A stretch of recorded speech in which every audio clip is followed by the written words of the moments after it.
চুরি করা চুরি করা অনেক সোজা, যদি না পড়ে ধরা। চুরি হচ্ছে খুব ভালো ব্যবসা যদি আপনি ধরা না পড়েন। তেমনি এক্ষুনি দেখলাম পশ্চিমবাংলায় আঞ্চলিক দলের তরফ থেকে বলা হলো যে সেই আঞ্চলিক দল বলছে যে যদি কেউ কাজ করতে চাও আমি সুযোগ করে দেবো, আমি যতক্ষণ আছি কাজ করার সুযোগ পাবে, সমাজের কাজ করার সুযোগ পাবে যতদিন আমি আছি। বন্ধুরা, এই যে আঞ্চলিক দলের নেতা বলছে যে যতদিন পারো কাজ করার সুযোগ পাবে, আমি যতদিন আছি। এই পশ্চিমবাংলার যুবক যুবতী কি ওই আঞ্চলিক দলের নেতা চাকর, যে আঞ্চলিক দলের নেতা বলবে তবেই তারা কাজ করতে পারবে?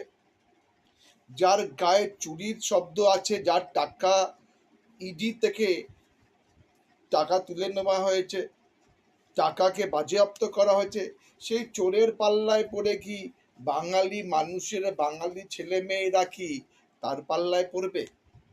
বন্ধুরা, যার পাল্লায় পড়ো না কেন, চোরের পাল্লায় পড়ো না। চুরি করা বড় শিল্প, যদি না পড়ো ধরা। তাই চোর যা একবার ট্যাগ হয়ে যায়, যে মানুষ একবার চুরি করা শিল্পের মধ্যে যুক্ত হয়ে যায়, তার কথা কেউ বিশ্বাস করে না। তাই আমি আমার যুবক যুবতীর ভাইদেরকে বলছি, রাজনীতিতে আসো, কিন্তু ওই চোরের পাল্লায় পড়ো না। দেখুন, আপনার সামাজিক আন্না হাজারে বলেছিল আপনাকে আত্মসম্মান হতে হবে, চরিত্রবান হতে হবে, আদর্শবান হতে হবে, নীতিবান হতে হবে। কারোর দয়ায় তো আপনি বাঁচতে পারবেন না। তাই সেই চোর আপনাকে কি বলল, চোর আপনাকে কি শেখালো, সেটা আপনি শুনবেন না।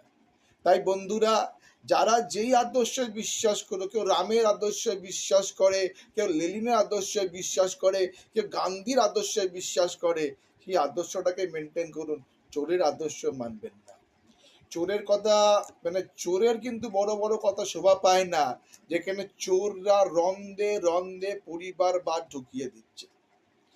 4 লাখ হাজার কোটি টাকা ট্যাক্সের কালেকশন পশ্চিমবঙ্গ সরকার, total GST collection all over India 7.22% পাচ্ছে। আগে 7.5%, জিএসডিপি কম বলে 7.22 পাচ্ছে। 1,78,000 কোটি টাকা পেয়েছে গত ফিনান্সিয়াল ইয়ার্সে।